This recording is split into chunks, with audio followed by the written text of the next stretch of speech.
episode of Tales of Iron 2. And keen to tell the tale of his son's victories, Lord Eivor set to a night of drinking with the elders.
Arlo was reluctant to return to his bed, wondering how long he must wait to hunt again.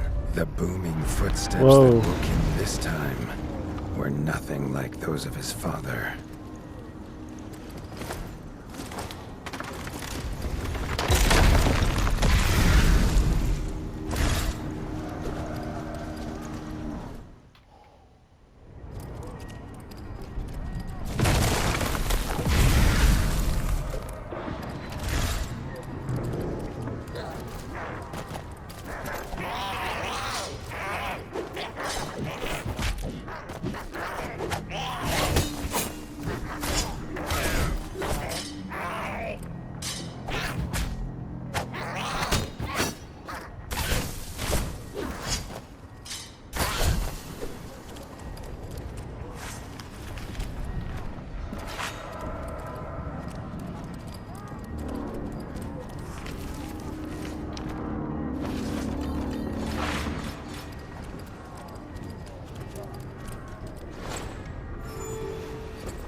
He had found his father.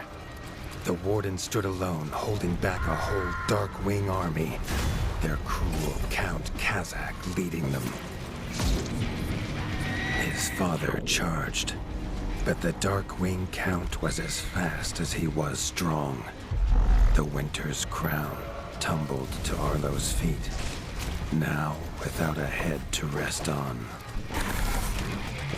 There was no time to grieve his father, as from above the Count revealed his greatest weapon, a sky scorcher. Not a fairy's tale, but an undead beast whose very breath could level kingdoms. And its eye was trained on Arlo.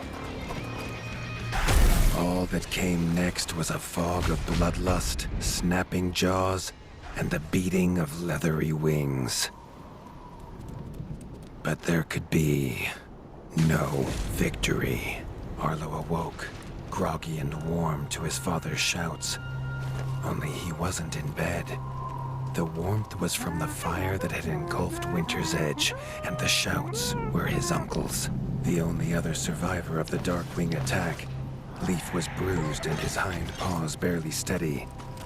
He'd seen villagers flee to the outskirts.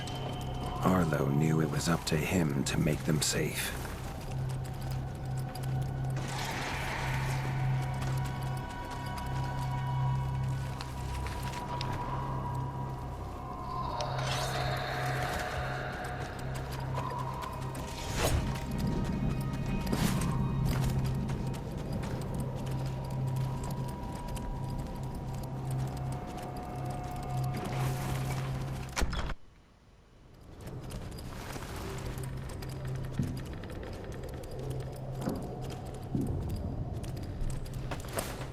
Sorry, I have to explore it. It's like a habit of mine. Alright, let's go.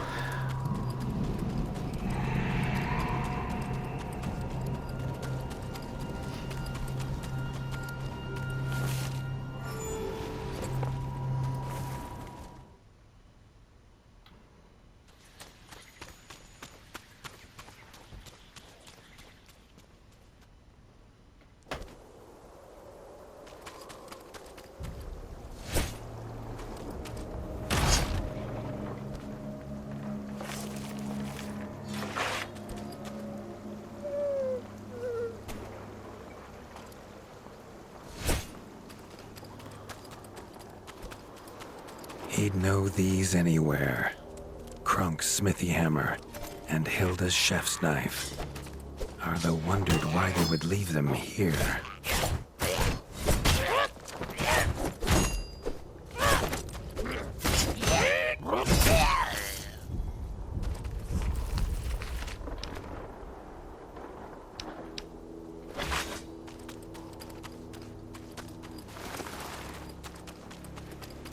Do need this equipment so I can at least get a little bit stronger.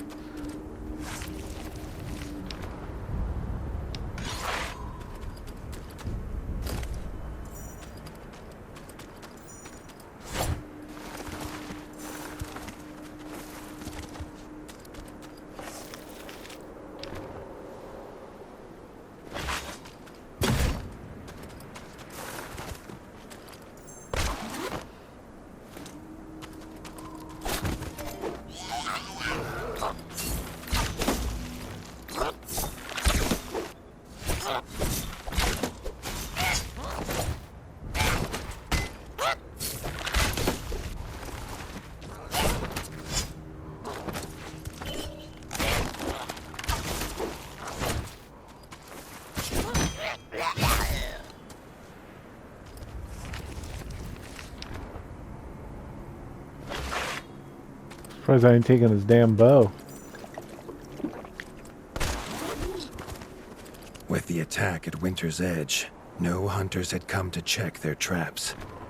Arlo thought he might find a use for them.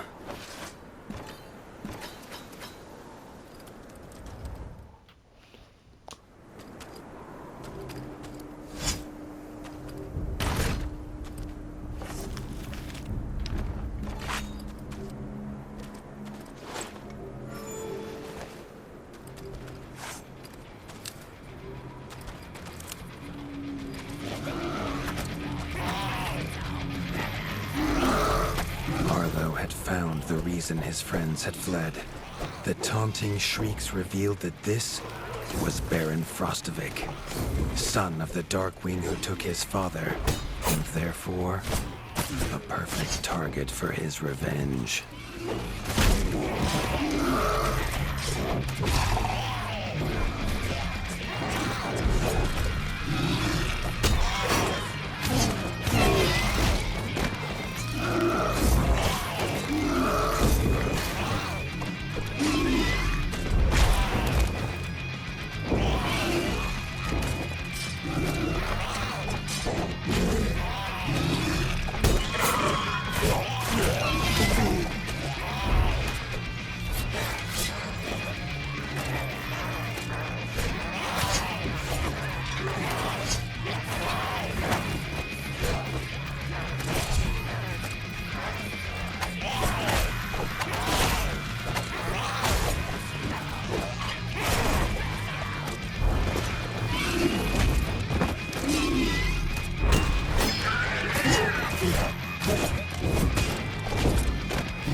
Here we go.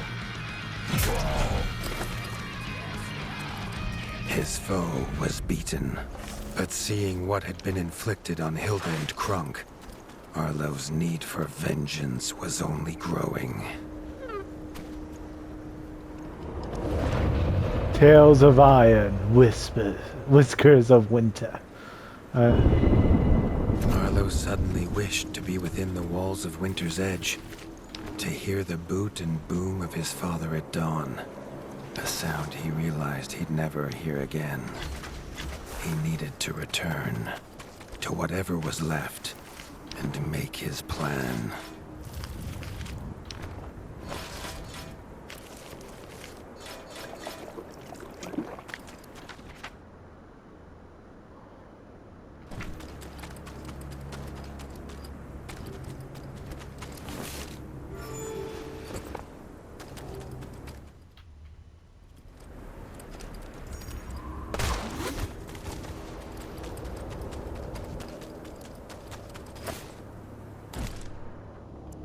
How?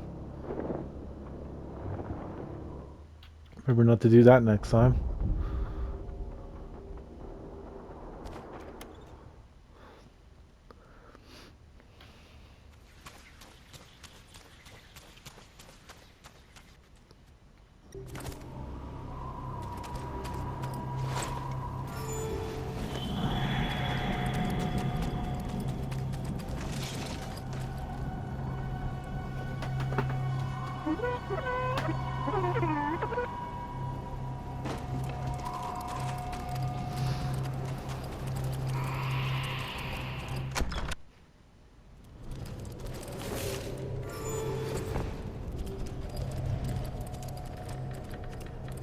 Spent from his journey, Arlo fell into his father's chair, the one thing still standing in the ashy ruin.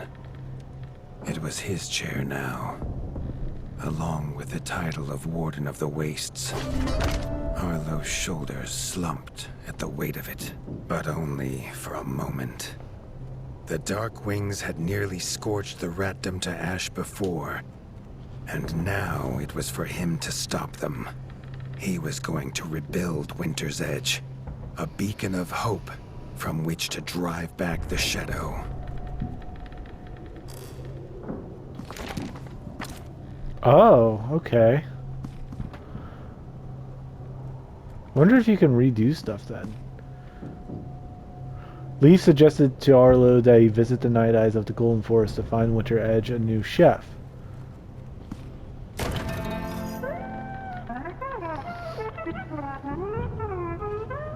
This much Arlo knew.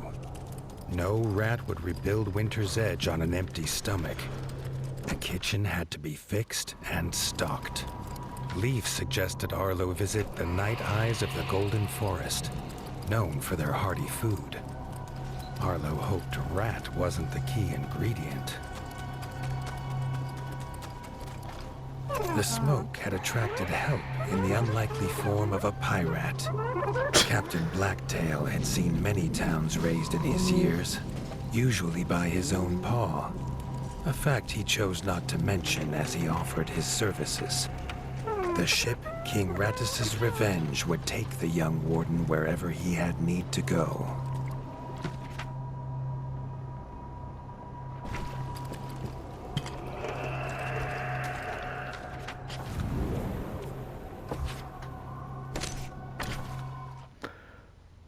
Here we go.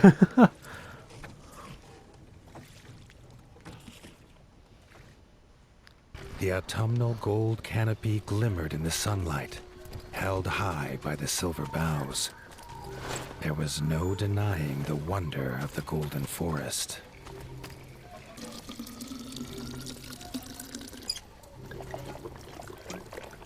Let me heal up first.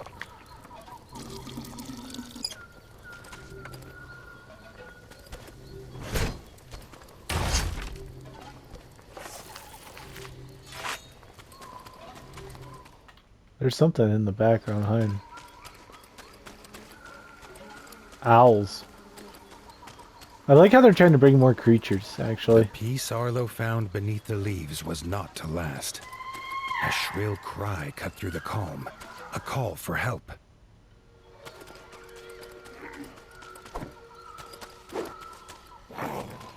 The hoots came from inside the bug farm, along with a stench of pond scum and villainy. A frog trap.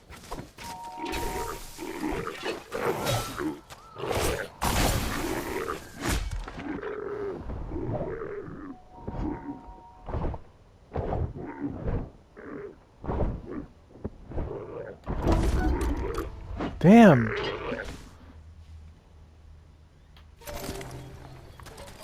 Oh.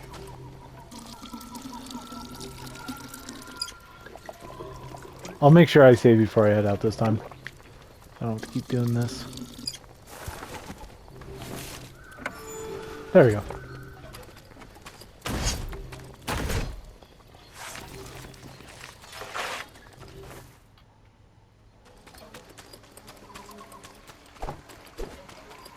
The peace Arlo found beneath the leaves was not to last. A shrill cry cut through the calm, a call for help. The hoots came from inside the bug farm, along with a stench of pond scum and villainy. A frog trap.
Grateful for her rescue, Erica the Ranger offered to guide Arlo to the hidden village of Nestminster.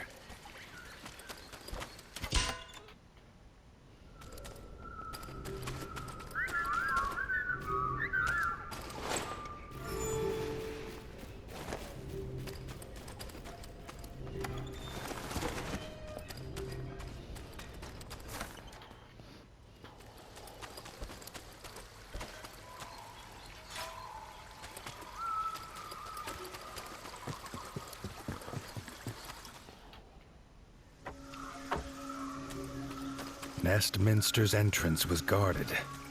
Under their helmet, the eyes of the guards seemed to glow. Was he prey walking into a hunter's camp?